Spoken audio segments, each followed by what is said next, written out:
Vivons par la foi numéro 11. Et cette session 11 s'intitule « La foi et la persévérance ». Donc dans la série, ça fait le 11e message quand on parle de la foi avec différents sujets qu'on a étudiés. Et le passage de référence en particulier, c'est Hébreux 11. Et donc aujourd'hui, on va aussi s'y référer et puis se naviguer un petit peu plus dans d'autres passages aussi autour sur ce sujet de la persévérance. L'une des choses qu'on a vues ensemble sur la foi, c'est qu'elle fonctionne au présent. C'est-à-dire que la foi, ça revient à s'approprier maintenant ce que Dieu dit de moi, la promesse de Dieu. Mais il faut aussi être conscient d'une chose, c'est que tout n'est pas toujours et tout de suite instantané. Et c'est pour ça qu'on a besoin de la persévérance. Et donc ça va être le sujet aujourd'hui dans cette session, dans ce message, la foi et la persévérance. Donc Hébreux 11, ce grand passage qui nous définit ce qu'est la foi, qui nous parle aussi d'un certain nombre d'hommes et de femmes de foi qui ont vécu des choses, qui ont accompli des choses dans l'Écriture. Et puis au chapitre 12, le premier verset, donc on va lire ça, Hébreux 12, verset 1, on a tout de suite un élément qui vient s'ajouter, et il est dit ici, Hébreux 12, 1, nous donc aussi. Donc il y a donc aussi. C'est-à-dire que ça va avec ce qu'il y avait avant. Donc Hébreux 11, qui dit ce qu'est la foi et qui nous montre l'exemple de plein de gens qui ont vécu des choses avec Dieu par la foi. Et il est dit là, Hébreux 12, 1, nous donc aussi, puisque nous sommes environnés d'une si grande nuée de témoins, rejetons tout fardeau et le péché qui nous enveloppe facilement et courons avec persévérance dans la carrière qui nous est ouverte, ayant les regards sur Jésus qui suscite la foi et l'amène à la perfection. Et particulièrement ce passage ici, courons avec persévérance dans la carrière qui nous est ouverte. Donc on voit qu'il y a plein de gens dont il est rendu témoignage, qui ont vécu des choses et qui ont marché avec Dieu, qui ont cru Dieu et qui ont vu des choses merveilleuses. Et il nous est dit, nous aussi, courons. Mais courons avec persévérance. Avec persévérance. Et on va sauter à Hébreux 6, si vous voulez bien, un deuxième passage que je voudrais associer ici, qui parle de persévérance. Hébreux 6, et au verset 11... Hébreux 6, 11, c'est donc l'auteur de l'épître qui s'adresse à ses lecteurs. Il dit « Nous désirons que chacun de vous montre le même zèle pour conserver jusqu'à la fin une pleine espérance, en sorte que vous ne vous relâchiez point et que vous imitiez ceux qui, par la foi et la persévérance, héritent des promesses. » Donc jusqu'ici, on a beaucoup parlé et accentué sur la foi, mais dans ces quelques passages qu'on vient de voir ensemble, et je vais vous en donner encore d'autres en cours de route, on voit que la foi et la persévérance vont de pair, fonctionnent ensemble, sont complémentaires. Et c'est par la foi et la persévérance qu'on hérite des promesses. Et en parallèle, il y a aussi cette notion, ici dans Hébreux 6, le zèle. Tout à l'heure dans Hébreux 12, courons. Quand on court, c'est qu'il y a un empressement, il y a une dynamique. C'est pas, on traîne pas les pieds pour essayer d'arriver d'une manière ou d'une autre jusqu'au bout. Mais on court avec persévérance dans la carrière qui nous est ouverte. Ou bien on va montrer du zèle pour conserver une pleine espérance. Vous vous rappelez, l'espérance, c'est d'attendre avec ardeur, avec confiance, l'accomplissement de la promesse de Dieu. Donc il y a vraiment quelque chose de dynamique ici et qui fait part intégrante de la vie par la foi, qui est la foi, c'est croire et saisir les choses, mais c'est avec la persévérance qu'on obtient les promesses. Parce que, je l'ai dit il y a un instant, tout n'est pas toujours instantané.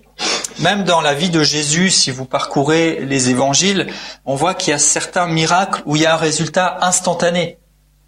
Jésus touche quelqu'un, il est guéri. Jésus déclare une parole sur quelqu'un, il est délivré. Il pose un acte et le résultat est immédiat. Mais quelquefois aussi, il y a plutôt un processus qui se met en route et les choses ne sont pas aussi immédiates. Par exemple, et je vous laisserai le soin, c'est vos devoirs d'aller le lire vous-même et d'aller le retrouver dans les évangiles, l'histoire du figuier qui ne portait pas de fruits et auquel Jésus a adressé une parole, ça ne s'est pas passé sur le champ. Et c'est en fait au retour, quand les disciples sont passés au même endroit, qu'ils ont été étonnés en disant « Mais Seigneur, le figuier que tu as maudit, auquel tu as parlé, il est tout sec. » Donc il y a des choses qui vont tout de suite et d'autres qui ne vont pas tout de suite. Mais nous avons besoin donc de patience, de persévérance. Et en fait, plusieurs volets, si on peut dire, de la persévérance. On y trouve la notion de patience, la notion d'endurance et la notion de constance. Donc ce mot qui est rendu par persévérance, il englobe tout ça. Donc la patience, c'est la qualité de savoir attendre la chose, sans s'impatienter, c'est-à-dire de rester aussi dans la paix, dans la confiance. Il y a la notion d'endurance, on vient de parler de courir. Et parmi les coureurs, il y a des coureurs de vitesse, et il y a aussi des coureurs d'endurance. Le coureur d'endurance, il va pas forcément toujours vite. Il trouve le rythme qui correspond à son organisme, à son fonctionnement à lui, mais son objectif, c'est de tenir le plus longtemps possible sans s'essouffler. Et en fait, notre vie par la foi, c'est pas juste une course de vitesse à qui va le plus vite possible voir un miracle, qui va vite vivre de grandes ou belles choses, mais c'est une course d'endurance. L'objectif, c'est d'aller jusqu'au bout. L'objectif, c'est de tenir aussi dans la durée et de pouvoir aller jusqu'à l'accomplissement de la promesse de Dieu. Jusqu'à la réalisation de ce qu'il nous a dit, et puis la constance. C'est quelque chose qui est permanent. Alors peut-être que certains se disent, oui, moi je suis persévérant parce que ça fait tant de temps que j'attends quelque chose, j'ai une promesse de Dieu et je l'attends encore, mais peut-être que chacun d'entre nous peut trouver au moins une de ces nuances dans laquelle il doit progresser. Est-ce que je suis persévérant, d'accord, mais est-ce que je suis tout le temps patient? Est-ce que je suis endurant? Ou est-ce qu'à chaque fois, sur le coup, la parole de Dieu peut-être m'enthousiasme et puis je me laisse de nouveau aller après? Et puis la constance, est-ce que je suis tout le temps en train de m'attacher à la promesse de Dieu? Est-ce que un jour j'y suis à fond et puis après plus du tout et puis après de nouveau? Mais merci Seigneur parce qu'il nous aime tellement et qu'il nous permet de reprendre le train en marche, comme on pourrait dire, quand bien même nous manquons de certaines choses. Et en tout cas, nous avons besoin de la foi et la persévérance pour vivre pleinement tout ce que Dieu a prévu pour nous et notre vie de foi. La persévérance, la constance, l'endurance, c'est un des exemples flagrants de quelqu'un qui avait besoin de tout cela et qui peut-être ne l'a pas toujours démontré. C'est notre ami Pierre. Un bel exemple de foi, mais aussi un exemple de beaucoup de défis que nous pouvons parfois incarner nous aussi. Certains jours, super, on est dans la révélation, tu es le Christ, le Fils de Dieu vivant. Et quelques temps plus tard, on est en train de dire, non Seigneur, ça ne se passera pas. Alors que c'est en fait la volonté de Dieu qui était en train de se dérouler. Et Pierre, dans toute sa marche de foi intéressante et qui nous enseigne des choses, en même temps j'aime bien son humanité. Parce que je me dis, je suis peut-être pas mieux que lui, mais peut-être que je suis pas pire. et ça c'est bon, c'est que là, si on regarde l'écriture avec sincérité, on peut être inspiré à toujours devenir meilleur, mais on peut aussi être rassuré et réaliser que l'évangile n'est pas une question d'élitisme et que même si je suis pas toujours aussi bon que j'aimerais pouvoir être, le Seigneur m'aime quand même et j'ai quand même toutes mes chances d'y arriver. Et justement, j'apprends de plus en plus à compter sur sa grâce parce que je me rends compte que si c'était juste moi, ça marcherait pas. Et Pierre, donc, à un moment donné, dans Matthieu 14, je vous donne la référence du passage entier, les versets 22 jusqu'à 32. Alors, on va peut-être pas le lire ici pour ne pas être long, mais en tout cas, Matthieu 14, les versets 22 à 32, c'est cette histoire où les disciples étaient dans la barque et qu'ils ont traversé, et puis il fait déjà nuit, et puis d'un seul coup, Jésus apparaît. Et donc ils sont effrayés, et Pierre va lancer presque un défi au Seigneur en disant, mais si c'est toi, ordonne que je vienne à toi. Donc en gros, dis-moi et fais que je puisse marcher sur l'eau. Et ici, l'Écriture nous dit, on va prendre au verset 29, Jésus lui répond, il dit, viens. Et Pierre, on peut quand même souligner son courage, sortit de la barque et marcha sur l'eau pour aller vers Jésus. Ça, c'est remarquable, hein? Juste une parole de Dieu. Ça, on l'a appris sur la foi. C'est notre vie de foi. Juste une parole de Dieu suffit. Et Jésus a dit juste un mot. Viens. Et Pierre, hop, tout de suite, il y va. Il sort de la barque et il marche sur l'eau. Super, bravo Pierre, t'as marqué des points. Et là, on peut prendre exemple. Sauf que, verset suivant, mais, verset 30. Voyant que le vent était fort, il eut peur. Et comme il commençait à s'enfoncer, il s'écria « Seigneur, sauve-moi !» Et aussitôt, Jésus étendit la main, le saisit et lui dit « Homme de peu de foi, pourquoi as-tu douté ?» Et là, je me dis « Mince, Pierre, il avait quand même bien commencé. » Et puis finalement, il se fait gronder « Homme de peu de foi, pourquoi as-tu douté ?» Donc, il ne suffisait pas d'avoir la foi. Il lui fallait la persévérance. Parce que qu'est-ce qui s'est passé, verset 30 ? Mais, quand il vit que le vent était fort, il eut peur. Donc il y a ce mais qui est intervenu où tout d'un coup, Pierre a regardé ce qui se passait autour de lui.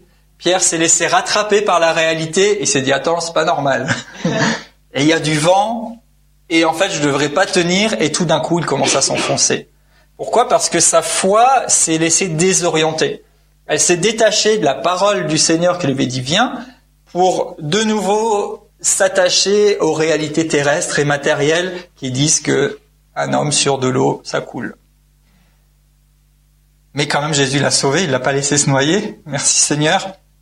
Mais il lui a dit qu'il avait peu de foi. Donc, il ne suffit pas de croire, ni même d'avoir une parole de Dieu, ni même de saisir la parole de Dieu, ni même de se mettre en mouvement en sortant de la barque, mais il nous faut aussi la persévérance pour aller jusqu'au bout. Jusqu'au bout. Donc, première partie, si on veut, ou une partie que je voudrais souligner avec vous, sous forme d'exhortation, ne vous laissez pas distraire. Ne vous laissez pas distraire. Pierre s'est laissé distraire. Il est en train de marcher, il a Jésus en face de lui qui a donné une parole, et tout d'un coup, il voit, il sent, il remarque, il entend, et il se laisse distraire. Et du coup, il commence à couler. Et un autre exemple de distraction qui se passe et qui ressemble beaucoup à ce que peut être notre vécu, on le trouve dans Néhémie, dans le livre de Néhémie, lorsque le peuple de Dieu a été investi de la mission de reconstruire la muraille. Et ils avaient une parole de Dieu, ils se sont mis au travail, mais il s'est passé plein de choses en parallèle qui étaient et qui pouvaient être des raisons de distraction pour eux. Mais heureusement, ils sont allés jusqu'au bout. Et ce qu'on voit dans ce livre et dans ces passages peut nous enseigner aussi. Alors on va prendre Néhémie 2. Je vais juste piocher quelques passages pour nous donner des exemples. Là aussi, il y a de quoi pouvoir étudier un petit peu plus et méditer la parole de Dieu. En tout cas, Néhémie 2 et au verset 17, on peut lire « Je leur dis alors, vous voyez le malheureux état où nous sommes. Jérusalem est détruite, ses portes sont consumées par le feu. Venez, rebâtissons la muraille et nous ne serons plus dans l'opprobre, ou bien nous ne serons plus dans la honte. » Et au verset 18, je leur racontais comment la bonne main de Dieu avait été sur moi et quelles paroles le roi m'avait adressées. Et ils dirent, levons-nous et bâtissons. Et ils se fortifièrent de cette bonne résolution. Donc ici, Néhémie, en fait, va motiver le peuple à venir avec lui et à reconstruire la muraille de la ville parce qu'elle était détruite et parce que pour eux c'était un sujet de honte. Et on voit rapidement que les gens sont motivés. Ils disent « Allons, venez, allons-y, bâtissons ». Et ça c'était une très bonne chose. Ils se fortifièrent même dans leur résolution. Donc ils ont commencé à se mettre au travail et ça s'est pas passé aussi tranquillement qu'on aurait pu l'attendre parce qu'à plusieurs reprises, et c'est là que je vais piocher juste des exemples de cette histoire. Eh bien, il y a eu des imprévus qui sont arrivés, où il y a eu des occasions de distraction qui se sont présentées. Et l'une d'entre elles, nous la trouvons dans Néhémie 4. Néhémie 4, au verset 1. Néhémie 4.1, il est dit « Lorsque Sanballat apprit que nous rebâtissions la muraille, il fut en colère et très irrité. Il se moqua des Juifs. »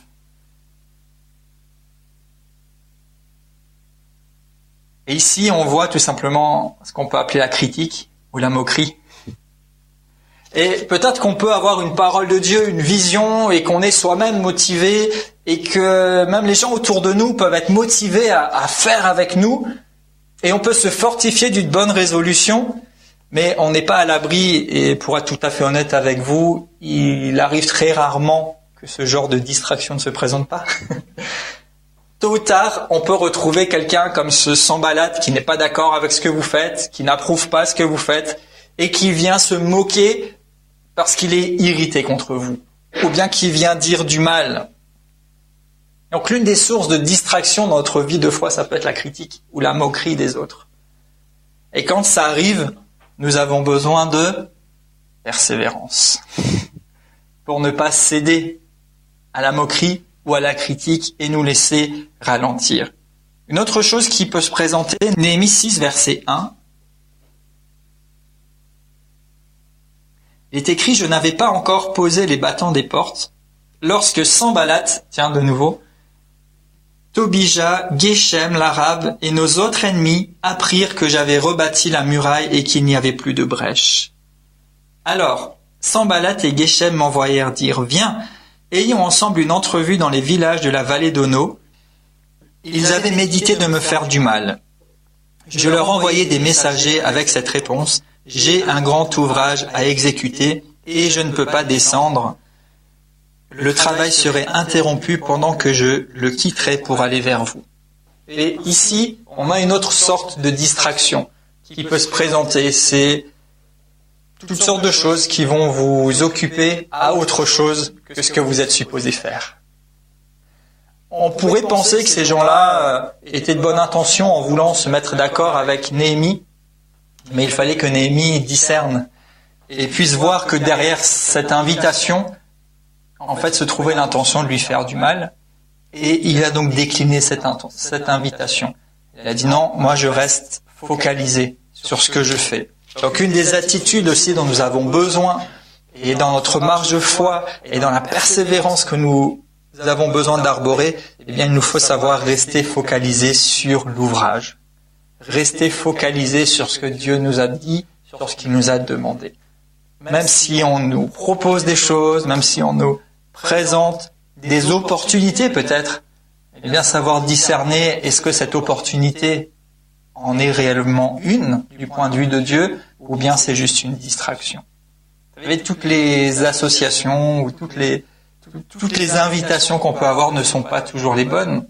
Et on a vécu par moments aussi dans des choses qu'on a pu faire, Sophie et moi, des gens qui avaient des très bonnes idées, qui nous les proposaient, et où il faut savoir faire la part des choses, parce que toutes les idées qu'on vous propose, aussi acceptables soient-elles intellectuellement ou même mentalement, ne sont pas forcément la bonne idée, parce qu'elles risquent de vous détourner de l'ouvrage. Elles risquent de prendre l'énergie que vous auriez dû mettre dans ce que Dieu vous a dit.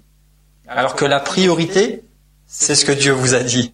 Et dans la vie de foi, rappelez-vous, la foi authentique, elle vient de ce que Dieu nous dit, d'une parole révélée de Dieu. Et tout ce que nous faisons et notre vie de foi doit rester focalisé sur ce que Dieu nous a dit.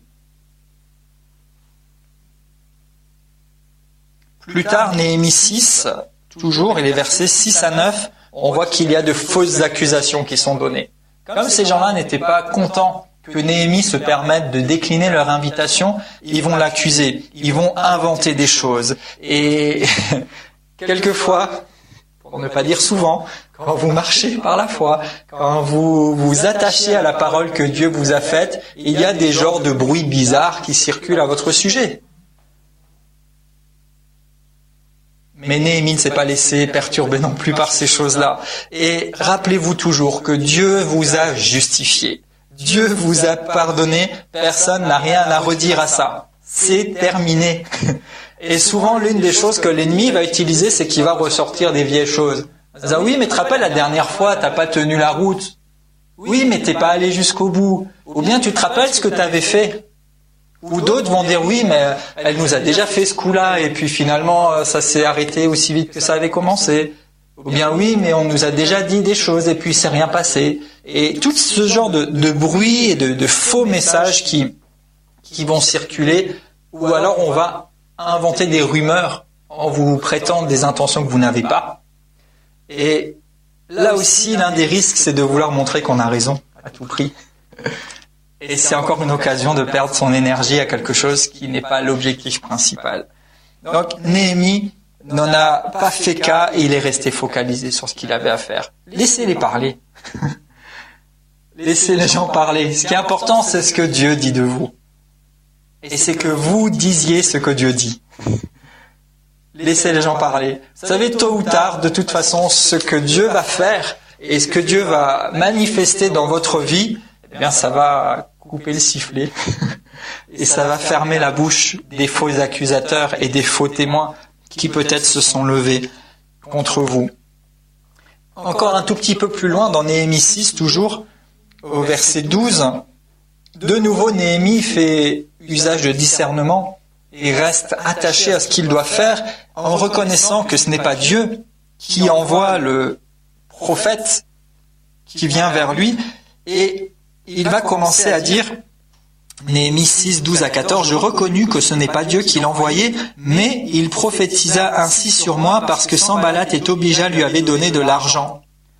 En le gagnant ainsi, ils espéraient que j'aurais peur, que je suivrais ses avis et commettrais un péché, et ils auraient profité de cette atteinte à ma réputation pour me couvrir d'opprobre. » Donc ici, on vient lui proposer de nouveau une tromperie ou de la séduction. Quelqu'un va venir prophétiser. Là aussi, il y aurait tout un sujet, mais c'est pas la place ici.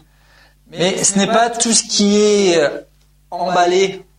Dieu m'a dit, Dieu m'a montré, le Seigneur te dit, tu devrais faire ci, tu dois faire ça, qui vient forcément de Dieu. Et ici, les ennemis avaient payé quelqu'un pour prophétiser, ce qui les arrangeait, et pour finalement induire Néhémie en erreur. Mais il a su là aussi démasquer la tromperie, la séduction. Verset 15, la muraille fut achevée le 25e jour du mois Lélul en 52 jours. Lorsque tous nos ennemis l'apprirent, et ça vient souligner ce que je vous ai dit il y a juste un instant, toutes les nations qui étaient autour de nous furent dans la crainte et elles éprouvèrent une grande humiliation et reconnurent que l'œuvre s'était accomplie par la volonté de notre Dieu. Donc même s'il y a eu ces possibles distractions, et je veux vous dire de la part du Seigneur, ne vous laissez pas distraire, même si ça parle bête, même si ça se moque, même si ça critique, même si on vous fait des propositions de choses qui peuvent paraître intéressantes, restez les yeux fixés sur le Seigneur, restez focalisés sur ce que Dieu vous dit. Ne vous laissez pas distraire par de fausses accusations, par des tromperies, et quand bien même on viendrait entre guillemets au nom du Seigneur, ne vous laissez pas distraire. Restez attachés à ce que Dieu vous a dit. Restez attachés à la parole du Maître. Restez attachés et vivez par la foi. Celui qui est l'auteur et le rémunérateur de votre foi n'est aucun de ceux qui critiquent, qui se moquent, qui veut vous tromper, qui veut intervenir. C'est Jésus. C'est Jésus. Et c'est sur lui que nous gardons les yeux fixés, quoi qu'il arrive. Et la fin de cette histoire que j'ai vraiment compressée, de Néhémie, c'est qu'au final, cette muraille, elle a été terminée. Et elle a été terminée dans un temps record. Dans un temps record, si bien que tous les gens autour étaient dans la crainte. C'est-à-dire la crainte, dans le contexte ici, dans le contexte biblique, c'est pas forcément une peur en soi, mais c'est d'être impressionné, d'être dans un profond respect devant ce qui s'est passé, et ils ont dû reconnaître que c'est Dieu qui était dans l'affaire. que c'est Dieu qui les avait envoyés et que l'œuvre s'était accomplie grâce à ça. Donc, dans la persévérance, dans notre marche par la foi, un premier aspect de vigilance, ne vous laissez pas distraire. Un autre aspect que je voudrais souligner ici, c'est résister. Résister. Résister. 1 Pierre 5, 9. Voilà, je vais vous donner pas mal de versets ici. Ça va vous donner de la matière à broyer, à travailler. 1 Pierre 5, 9. Il est écrit, soyez sobres, veillez. Veillez. On n'est pas en train de somnoler tranquillement en attendant la promesse de Dieu. Veillez. Votre adversaire, le diable, rôde comme un lion rugissant, cherchant qui il dévorera. Résistez-lui avec une foi ferme. Résistez. Donc nous avons besoin de résister, parce que l'ennemi cherche à nous dévorer. L'ennemi cherche à nous empêcher d'entrer dans notre héritage. L'ennemi cherche à nous empêcher de vivre ce que nous avons à vivre. L'ennemi cherche à nous empêcher de dire ce que nous devons dire, parce que ça ne l'arrange pas. Et que ça devient très chaud pour lui. Et même dans les temps où nous sommes, Dieu dit des choses à son peuple qui sont très dangereuses pour l'ennemi. Donc il ne veut pas qu'on les dise. Et il ne veut pas qu'on les vive. Mais Dieu dit, veillez. Dieu dit, courez avec persévérance. Dieu dit, ayez du zèle. Parce que si vous somnolez, peut-être vous allez vivre une petite vie tranquille. Mais quel est notre objectif? De vivre une petite vie de foi tranquille? Ou bien d'accomplir la destinée que Dieu a établie sur notre vie? Ou bien de voir la réalisation des paroles de Dieu dans notre vie et dans le monde qui nous entoure? Résister. Comment on résiste? Avec une foi ferme. Résister, c'est ne pas lâcher l'affaire. Résister, c'est tenir ferme, c'est s'accrocher, c'est s'attacher à la parole de Dieu, à la promesse de Dieu, à l'objet de notre foi. Résister, c'est tenir ferme quand bien même les courants du monde voudraient nous emporter ailleurs. Résister, c'est le faire jusqu'au bout. Persévérance, constance, patience, endurance. Jacques 4, verset 7.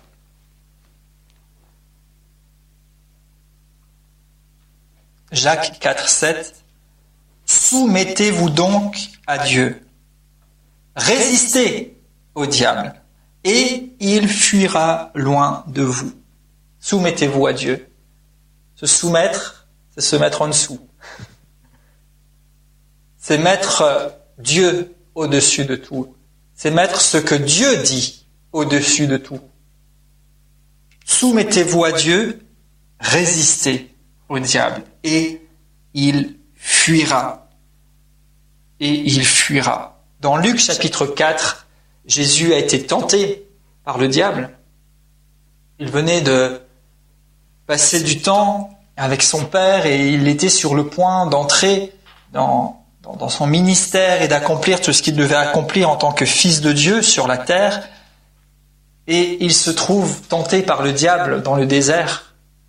Et à chaque fois, Jésus va apporter une réponse. Et ce qui est quand même remarquable ici, c'est que le diable ne parle pas, entre guillemets, avec des paroles de diable.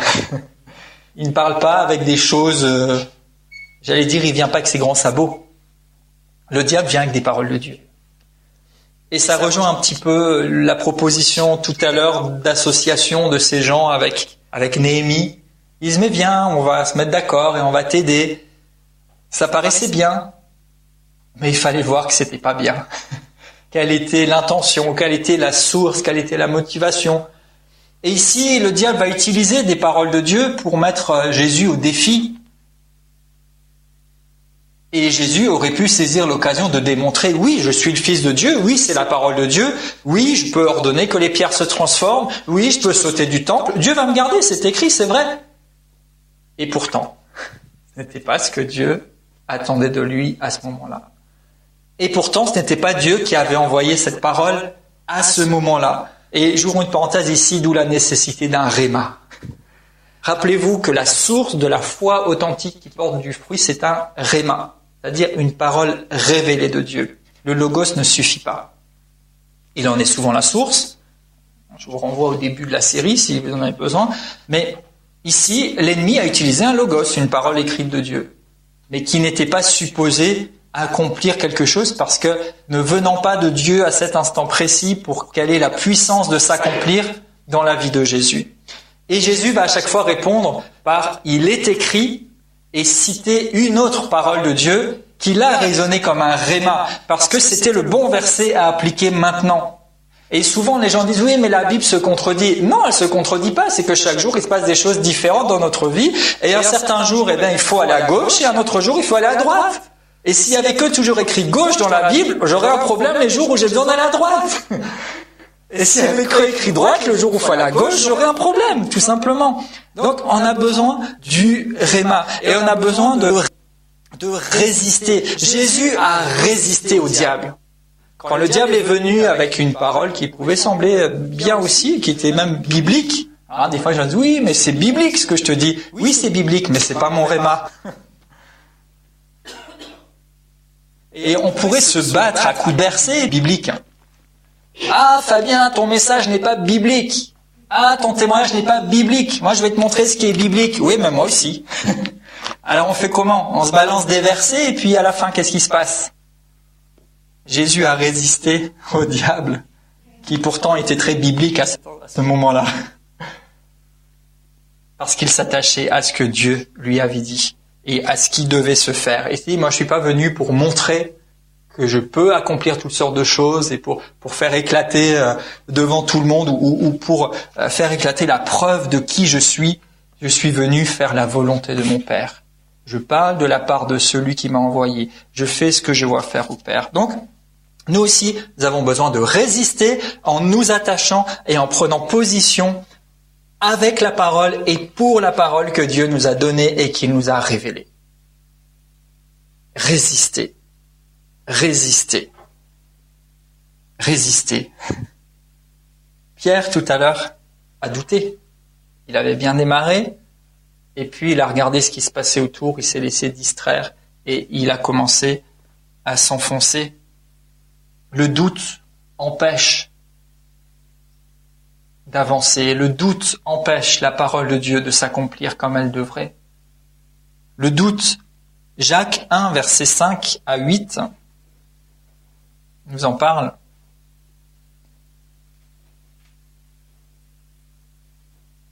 Et juste avant, vous pouvez noter la référence Marc 6, versets 5 et 6, Jésus lui-même va dire qu'il ne pouvait faire aucun miracle dans une ville parce que le doute l'en empêchait. Et en fait, nous, on est gentils, on fait des nuances. On dit non, c'est pas que je crois pas, mais je doute. Bah ouais, mais si tu doutes, c'est que tu crois pas.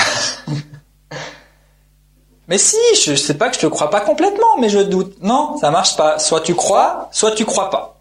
Et parce que dans l'Écriture, Dieu est très clair. Et Jésus, donc dans Marc 6, que je viens de citer, il va dire qu'il ne pouvait rien faire à cause de leur incrédulité. Ah, je suis pas trop sûr. Bah, si t'es pas sûr, c'est que tu crois pas. Parce que la foi est une ferme assurance des choses qu'on espère et une démonstration. Et si t'es pas sûr, mais que tu sens qu'il y a quelque chose, cherche, creuse, jusqu'à ce que tu sois sûr. Et si tu entends quelque chose dont on n'est pas sûr et que tu veux te permettre de le rejeter avant de ne pas le croire, cherche et creuse l'assurance que c'est faux.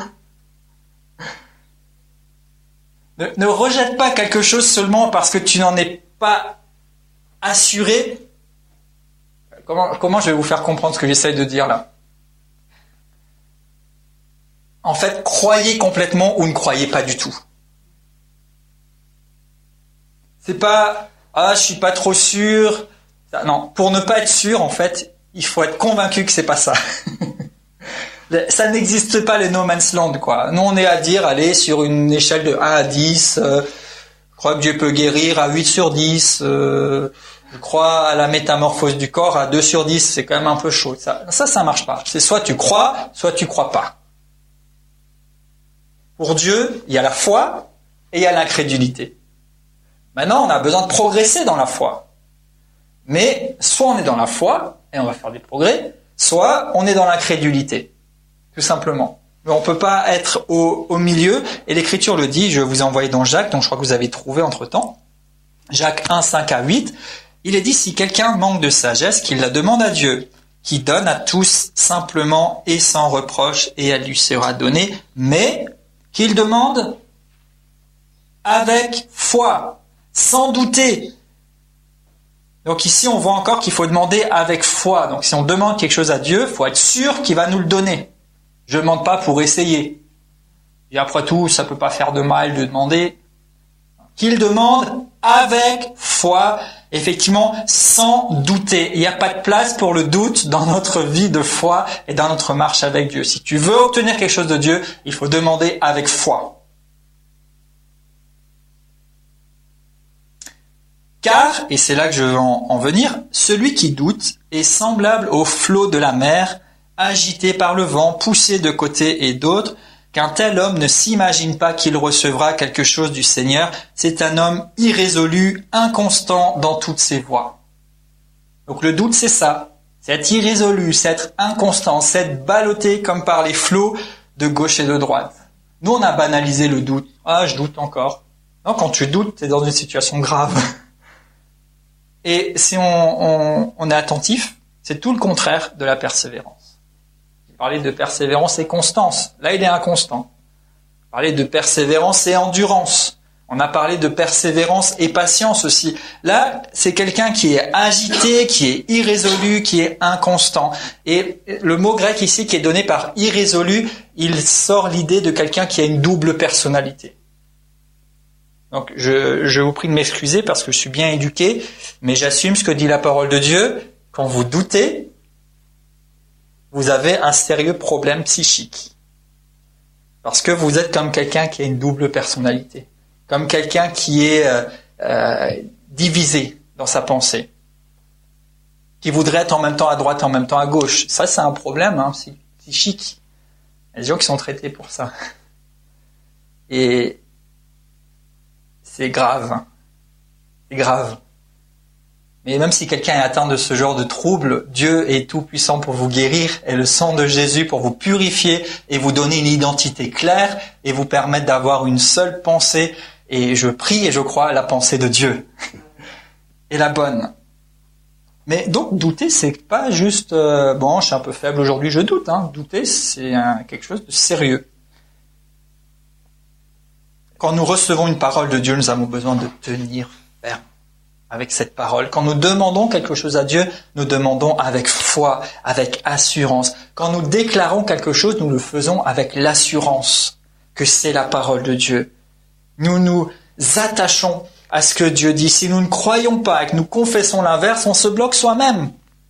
C'est comme quelqu'un qui vient de prier, Seigneur, tu prends soin de mes besoins, tu es mon pourvoyeur, et qui juste après va continuer de parler, je sais pas comment je vais m'en sortir, j'y arrive pas, j'y arriverai jamais. Et là, comme ça, parce que je vous dis ça hors contexte, je dis, oui, c'est grave, mais si on observe un tout petit peu, ça nous est probablement arrivé aux uns et aux autres. Une double personnalité, un déséquilibre, le doute.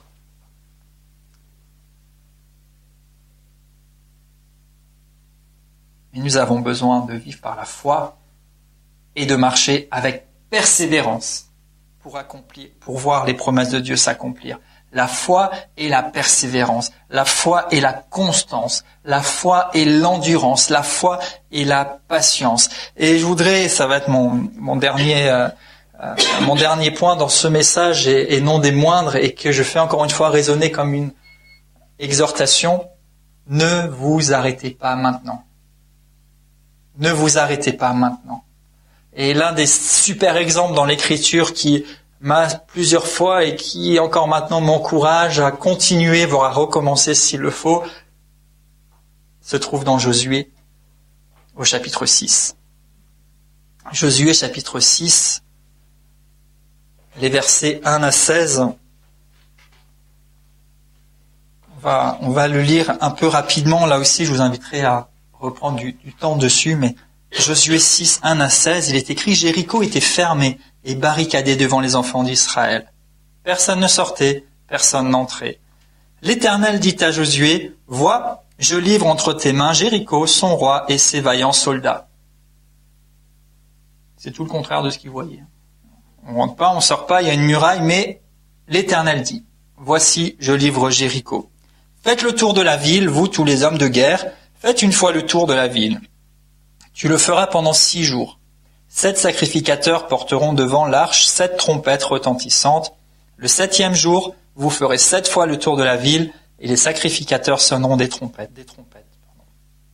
Quand ils sonneront de la corne retentissante et quand vous entendrez le son de la trompette, tout le peuple poussera de grands cris. Alors la muraille de la ville s'écroulera et le peuple montera chacun devant soi. Et on va juste après piquer quelques versets comme ça en passant. Et cette histoire est assez connue. Et souvent ce qu'on voit, où on dit, en tout cas j'ai pu parfois me dire, avec une certaine légèreté. Je dis oui, ils ont fait 7 fois le tour, ils ont crié et c'est tombé.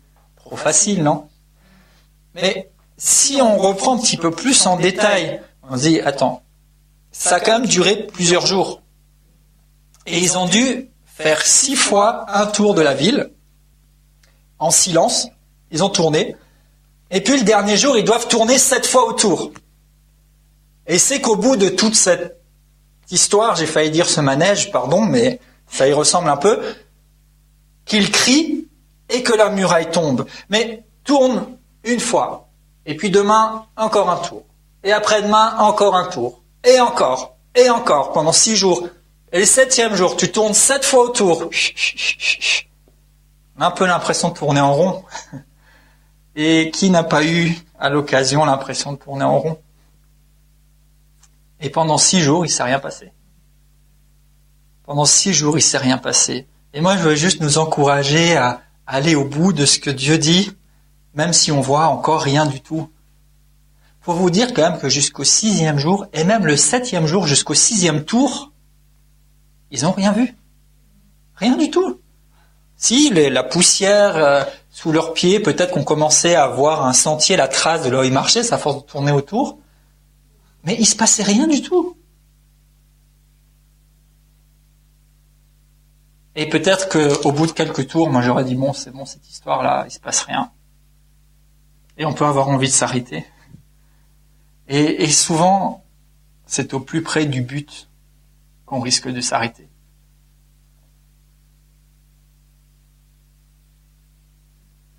Continuez de faire la volonté de Dieu. Continuez de faire la bonne chose. Vous êtes trop près du but pour vous arrêter maintenant. Ne vous arrêtez pas maintenant. Au verset 10, je piocherai juste un petit peu, il est dit, Josué avait donné cet ordre au peuple, vous ne crierez point, vous ne ferez point entendre votre voix, et il ne sortira pas un mot de votre bouche jusqu'à ce que je vous dise pousser des cris. Maintenant, tu dois pendant 6 jours faire le tour, et tu dois te taire. Et excusez-moi si ça paraît un peu sec, mais peut-être que quelqu'un a besoin d'entendre de la part du Seigneur, tais-toi et marche. Ne dites rien, ne faites rien, juste faites le tour. Vous ne parlez pas, vous criez pas, vous vous agitez pas, vous faites juste le tour. Et j'imagine un peu Josué et puis ces vaillants gars qui rentrent le soir, qui retrouvent leur femme à la maison, qui leur dit alors, comment ça va, qu'est-ce qui s'est passé aujourd'hui? Rien. Je sais pas, des hommes de guerre, quoi, qui ont l'habitude de vivre des choses héroïques, de conquérir, et qui doivent rentrer le soir et il s'est rien passé. Et ils repartent le lendemain matin en sachant déjà qu'il se passera rien, parce que Josué les a prévenus, mais quand même en sachant au fond quelque part qu'à un moment donné il se passera quelque chose.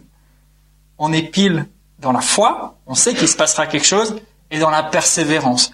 On continue, on reste dans l'endurance jusqu'à ce que ça arrive. Même pendant qu'il ne se passe rien.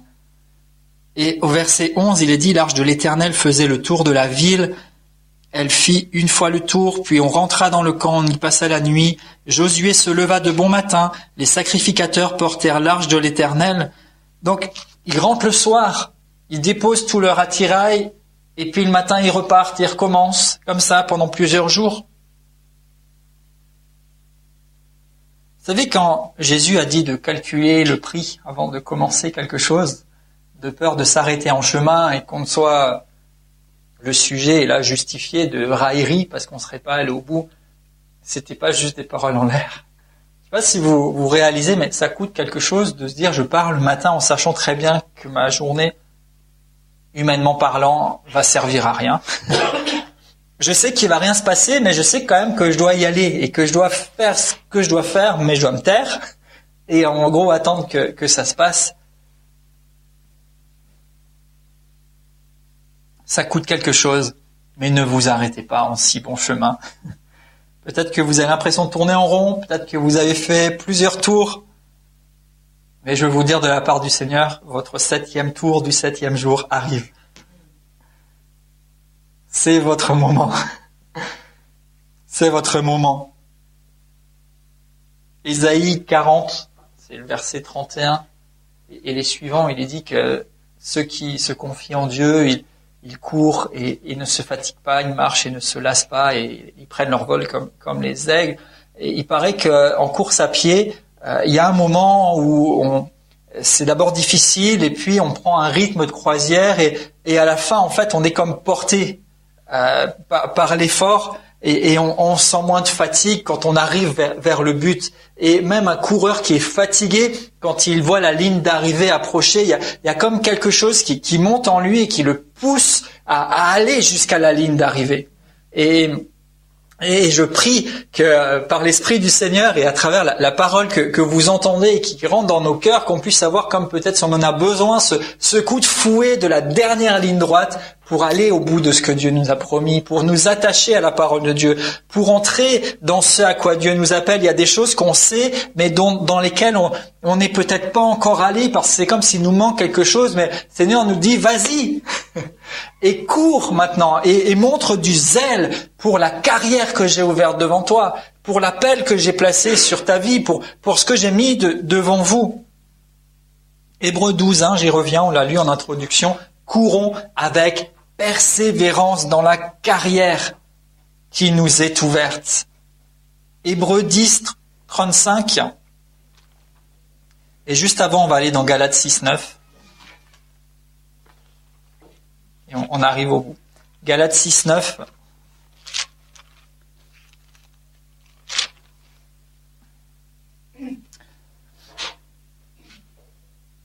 Ne nous lassons pas de faire le bien, car nous moissonnerons au temps convenable si nous ne nous relâchons pas. Ne nous lassons pas de faire le bien. Et ici, littéralement, c'est ne nous lassons pas de bien faire.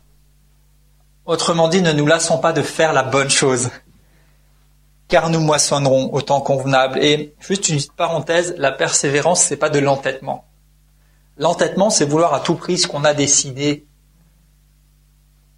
C'est être borné. Non, c'est pas d'à tout prix nous attacher à ce que nous aurions décidé ou déterminé. Mais la persévérance, c'est ne pas se lasser de faire la bonne chose. Ne pas se lasser de bien faire. C'est-à-dire ne pas se lasser de faire ce que Dieu dit. De ne pas nous lasser de nous attacher à la parole que Dieu nous a donnée. De ne pas nous lasser de nous attacher fermement et de tenir ferme. Ne nous lassons pas de faire le bien, car nous moissonnerons si nous ne nous relâchons pas. Et j'aime bien cette image que j'ai peut-être déjà utilisée, mais un petit chien, si vous lui tendez un os ou un bâton ou un jouet et qu'il l'attrape, il va pas lâcher. Et il va pas lâcher facilement. Et vous pouvez secouer votre bâton ou votre jouet, et le chien, pour lui c'est un amusement aussi, il va mordre de toutes ses forces, et il reste accroché. Et si le chien n'est pas trop gros et que vous êtes assez fort, vous pouvez même soulever l'animal avec l'objet, il va pas lâcher. Et il y a quelque chose de cette notion, ne nous relâchons pas. C'est-à-dire qu'on s'accroche et on lâche pas le morceau jusqu'à ce que la promesse soit réalisée, jusqu'à ce que nous moissonnions. Et quand bien même l'ennemi viendrait nous titiller ou voudrait nous secouer ou nous agiter, on ne lâche pas parce que ça nous appartient. Et qu'on sait que Dieu est fidèle à sa parole et qu'il l'accomplit forcément. Hébreux 10, 35.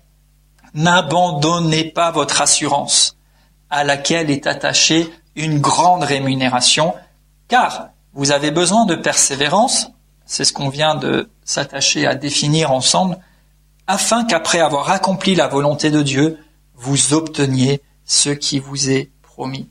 Encore un peu de temps, et celui qui doit venir viendra, il ne tardera pas. Mon juste vivra par la foi. Mais s'il se retire, mon âme ne prend point plaisir en lui. Nous, et je veux déclarer ça, je vous invite à le déclarer ensemble, nous ne sommes pas de ceux qui se retirent pour se perdre, mais de ceux qui ont la foi pour sauver leur âme. Nous ne sommes pas de ceux qui se retirent, mais de ceux qui ont la foi, qui demeurent dans la foi et qui persévèrent. C'est par la foi et la persévérance qu'on obtient les promesses.